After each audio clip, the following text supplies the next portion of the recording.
Alright, YouTube, it is the Bat Nerd, and I am back with another Bat Nerd Reviews.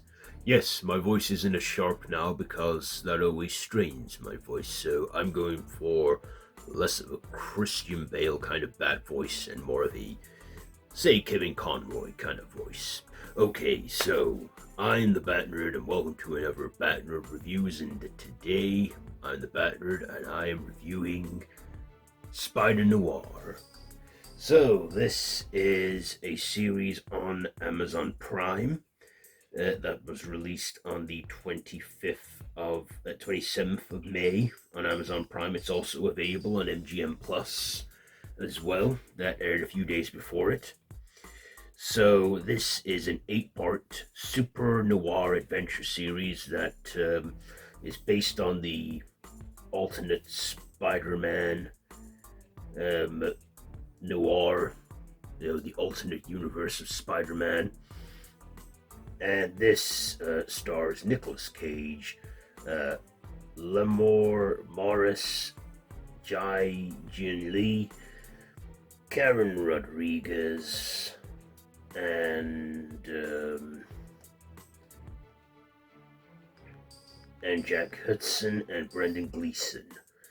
So there are 8 episodes in this series, and the premise goes: Ben Reilly, an aging down on his luck private investigator, grapples with his past life as the only superhero in 1930s New York, the Spider. When an exceptional case comes his way, Ben must become the Spider once more. So that's like the story there. So, what did I like about this series? Well, this had the option of you could either watch it in color or in black and white. For me, it was always a toughie because I thought it could work in black and white, but it could also work in color.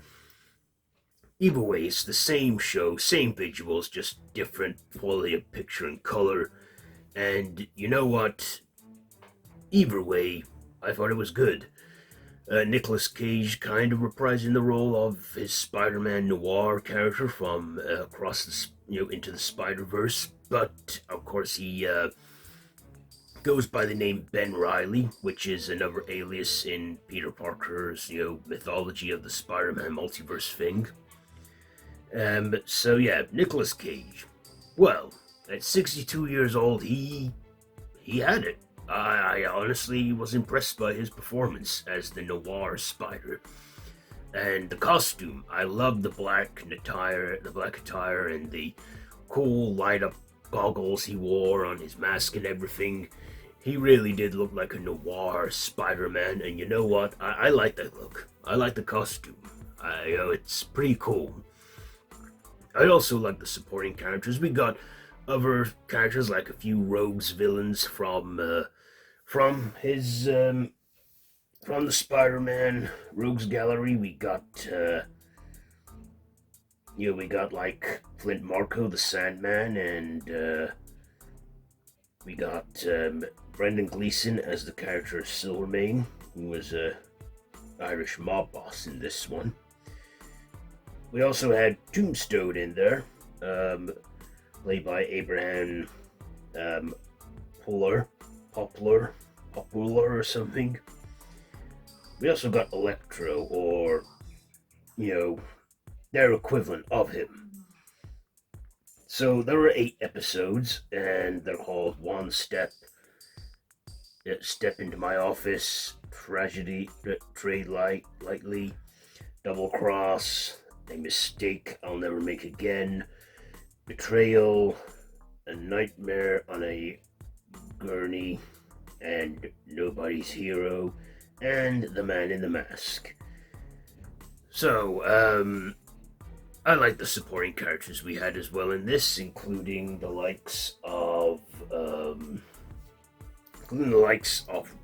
Joe Robertson, or Robbie, and Kat Hardy, who is a female Fatale nightclub singer. And then we have Janet Roots, Ben's secretary and fellow investigator. And you know what? I liked I like the characters. I like the vintage noir look of the 1930s New York. Yes, there were a few things like it's CGI, it's green screen, it's blue screen, but hey, they gotta work with what they got. And I'd say, even though it was a bit obvious with the visuals, I didn't mind that. And you know what? I even watched a few scenes, even a couple of episodes in black and white. And I do feel that sometimes the black and white does make some of the visuals look better and more not as noticeable or as obvious. And I could see why that was the option. You could watch it in color or black and white. You can even change the tone as well when you watch the episodes, which is what I loved as well. It was just so genius of Amazon to do that. This isn't on Disney Plus or anything. Yes, it's Marvel, but it's Sony. Sony obviously came together with Amazon and MGM to produce this series, and there's not a bad episode in there. There's not much filler. We get an explanation how he got his powers, due to some due to the war and experiments from German scientists, and them doing experiments on people, getting them their powers. There was even one that was like a reference to Man Spider, where Ben gets bitten by him, and that's how he acquires his superpowers.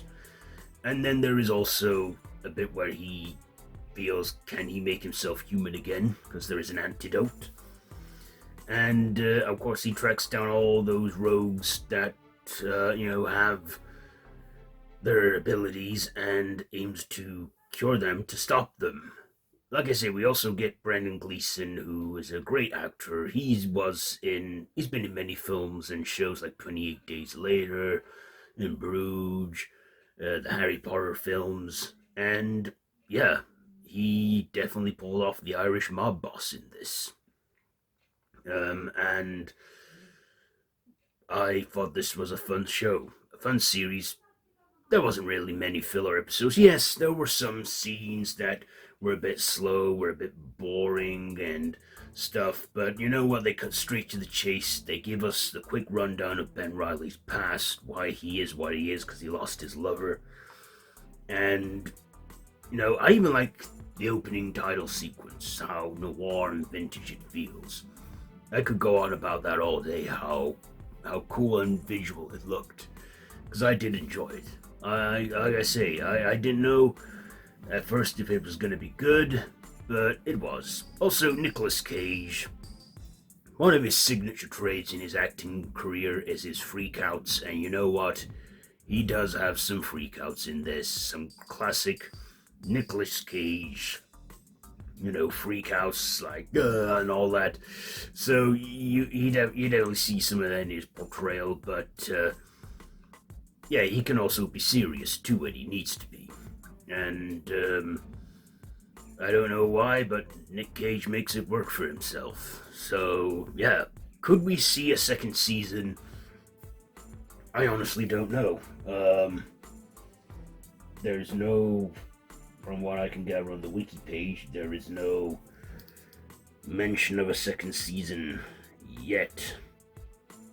This is also set within an alternate universe within the Sony Spider-Man universe too, so they haven't fully given up on that yet. To say they were stopping it after Kraven the Hunter. Each episode is like 40 to 50 minutes long, and like I say, there's nothing I can see out of the second season. Could we be exploring other Spider-Men in the Spider-Verse series? I don't know, possibly, but I guess Nick Cage's Spider-Noir was one of those that stuck out in the Spider-Verse films, so yes, I did enjoy this series. And like I say, classic with like a modernish whatever, because Spider-Man's already a classic superhero. But yeah, Noir Spider, I like that he was his own thing. He wasn't trying to be like Peter Parker, because he wasn't Peter Parker, he was Ben Reilly in this.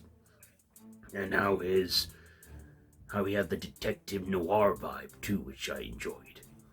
So yes, what am I gonna rate this series? It was pretty good. I mean, yeah, there were a few poor visual moments, but nothing that put me off from the season. He also had organic webbing as well, and you know, we definitely saw how it tapped his spider sense. Yeah, you know what? I will give Spider-Noir. I'll give it 4.5 batarangs out of 5. 4.5 batarangs out of 5 for Spider-Noir. So, what did you see this? What do you think? Let me know down in the comments below, and if you like this video, be sure to give it a big thumbs up and to share with your friends, and feel free to subscribe to the channel if you haven't already, and to hit that notification bell. I have been the Bat Nerd, and this has been Bat Nerd Reviews. So, until next time, Bat Nerd out.